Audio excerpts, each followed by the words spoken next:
السلام عليكم ورحمه الله تعالى وبركاته، ومرحبا بكم في فيديو جديد ووصفه جديده. الوصفه ديال اليوم هي سهله جدا ورائعه في المذاق، غادي تعجب الكبار والصغار. بالنسبه للبنات اللي اول مره كيشوفوا لا فيديو واول مره كيشوفوا القناه، ما تنساوش ديروا ابوني وتضغطوا على الجرس باش يوصلكم كل ما هو جديد، لان ان شاء الله غادي تشوفوا معايا وصفات متنوعه من جميع انحاء العالم. بالنسبه للمتتبعات، الا جربتوا الوصفه ما تبخلوش انكم تخليو كومونتير وتقولوا لنا كي جاتكم الوصفه. ودابا ندوزو للمقادير. المقادير سهله جدا. انا خديت 4 ديال البطاطات، سلقتهم ومعستهم بحال هكا بالفرشيطه. المهم واخا يبقاو عندكم فيهم مرسوات بحال هكا ماشي مشكل. من بعد غنحتاج فرماج محكوك، الفرماج الموتزاريلا ولا اي فرماج عندكم. المهم هاد الوصفه ضروري فيها الفرماج. طون، غادي نحتاج طون بحال هكا. بالنسبه للطون تقدروا تعوضوه يا اما بالكفته يا اما تعوضوه بالدجاج. غادي نحتاج البزار، الملحه، وغادي نحتاج تومه غبره. المهم بالنسبه ليا الثومه غبره كتبقى اختياريه، تقدروا ديروا الكوزه، تقدروا ديروا اي حاجه اخرى. المهم غادي ندوزو دابا. قلت لكم الوصفه هي سهله جدا. غادي نزيد الطون على البطاطا ديالي. الطون والفرماج من الاحسن ان تكون بارده بطاطا. علاش؟ باش ما يذوبش لنا الفرماج، حيت الا درتوها وهي البطاطا باقا سخونه غادي الفرماج يذوب. المهم هاد الوصفه هي اسبانيا كيقولوا ليها لي كروكيت ديال البطاطا والفرماج. المهم كي قلت لكم اللي اساسي فيها خاصكم ديروا غير الفرماج والبطاطا. من بعد تقدروا نتوما تبدلوا كيف ما بغيتوا، يعني ديروا الدجاج كي قلت لكم، مرصوات ديال الدجاج، مرصو ديال لا داند، وتقدروا كذلك ديروا حتى الكفته. المهم كتجي رائعه.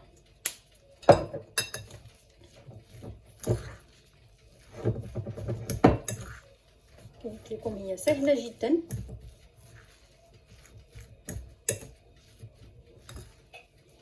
رائعه.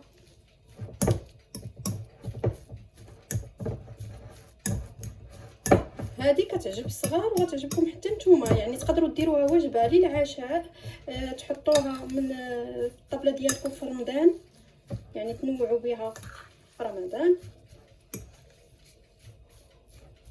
المهم كنخلطهم بحال هكا.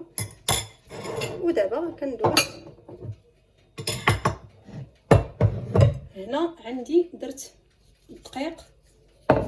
كناخذ هاد لي كروكيت كنحاول نشكل واحد الشكل عمودي بحال بغيتو ديروا دي سيغار.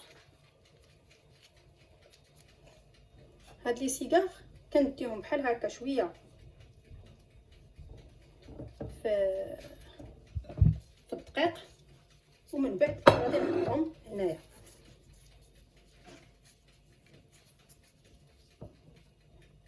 المهم كي قلت لكم ما تمعسوهاش بزاف باش كتبقى شويه شاده.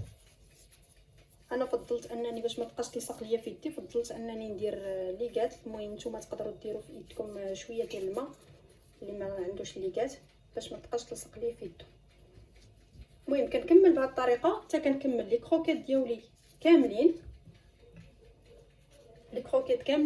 ومن بعد هاد لي كروكيت هادو غادي ندخل هاد الطبسيل هذا غندخلو للكونجيلاتور لمده نصف ساعه. دخلوا الكونجيلاتور على الاقل، المهم ديروا 20 دقيقه على الاقل، 20 دقيقه او نصف ساعه. ومن بعد نخرجها من الكونجيلاتور ونتلاقاو مع طريقه. خرجت لي كروكيت ديالي من الكونجيلاتور كي كتشوفوا ها هما، كتخليوهم لمده ثلث ساعه وتخرجوهم من الكونجيلاتور. ودابا غادي نبداو نوجدوا فيهم للقلي. كي كتشوفوا هنا عندي درت 2 بيضات. هنا عندي غير البيض، درت غير البيض بوحدو. وهنا عندي لا شابلور اللي درتها راسي وخليتها بحال هكا كي كتشوفوا، ما طحنتهاش مزيان. المهم باش تعطيني واحد الشكل زوين. كنبدا ندير لي كروكيت ديالي هما الاولين. غادي نبدا بهم.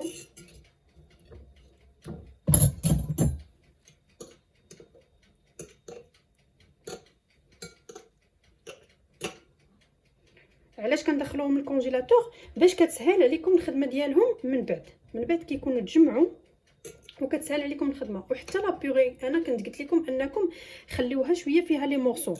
لا بيغي ما ديروهاش كامله تمعسوها مزيان بحال اللي موالفين كديروا لا بيغي العاديه، لا خليو فيها شويه لي مورسو كيجيو زوينين. وغادي نكمل دائما بهذه الطريقه هذه. والدقيق ديالي درتو كيسخن، عفوا الزيت الزيت ديالي درتو كيسخن.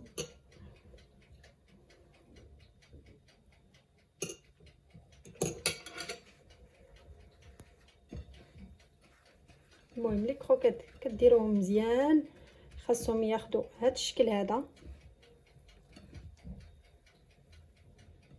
المهم كي كتشوفوا معايا ياخذوا هذا الشكل.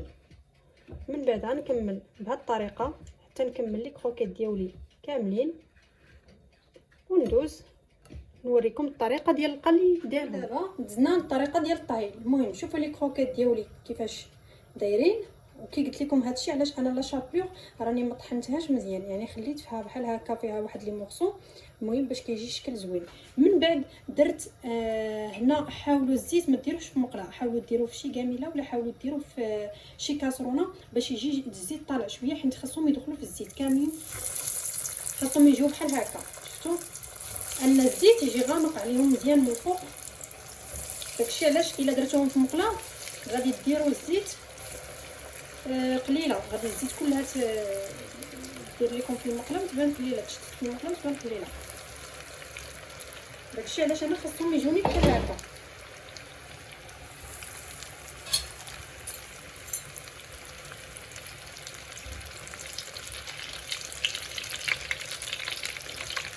المهم دابا نتوما شي مقله استعملوا فيها الزيت، وهكا ديك الزيت تقدروا تكارديوها.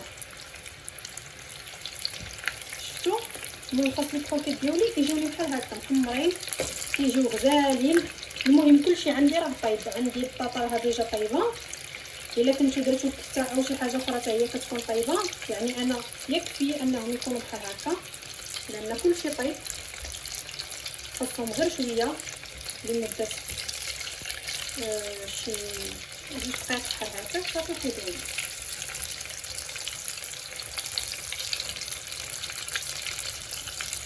المهم كي كيشدوا لكم هاد اللون بحال هكا دروك كيجيو رائعين. هذاك الفرماج مع وكي كتشوفوا هنا شوفوا ان الفرماج بدا كيفرقع من هنا. المهم كيجي رائع.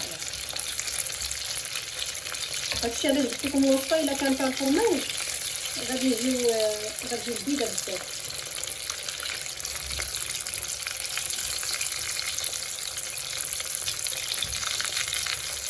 المهم كنكمل بهذه الطريقه. تبعوا غير هاد الطريقه ديال القلي باش يجيكم زوينين.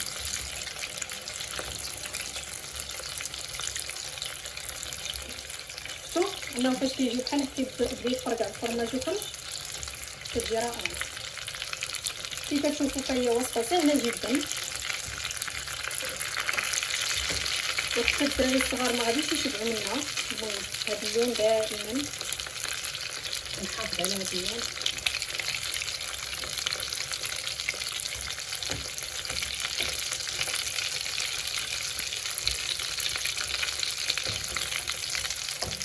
وكنكملوا بهذه الطريقه حتى كنكمل الكروكيت ديالي. الوصفه ديالنا وصلت للنهايه ديالها.